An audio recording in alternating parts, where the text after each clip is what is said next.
The reason you remember the past isn't to make an objectively accurate record of the past. It's so that you can use the information in the past to prepare you for the future. And your mind won't leave you alone unless that has happened. So if you've encountered something that's negative and you don't know why and you don't know what to do about it if that happens again in the future, then that will stay with you.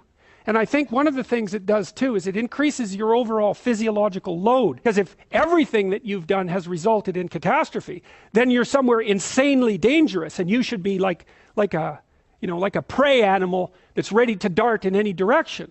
And so you can go back and you can find out where you have holes in the structure through which you're viewing the world. That's one way of looking at it. And you can sew those things up.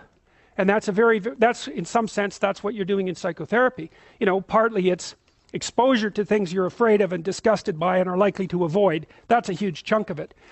But if you go back into your past and you start talking those things through, it's really the same thing. Freud, of course, was always, when he was doing his free association process with his clients, he'd find that if he just let them talk, that their speech would circle until it hit a place like that, where they were confused and doubtful. And then their speech would sort of wander around that, and then they'd have an emotional expression. That was a consequence of that. He thought the emotional expression was what was curative. It was cathartic in his terms.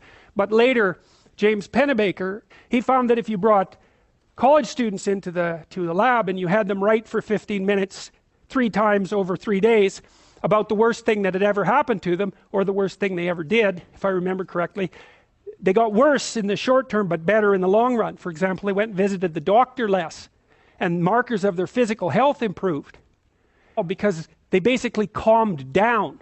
Once they had gone through the negative memory and sorted it out properly and told a properly articulated story and figured out how to deal with it, then their physiology calmed down.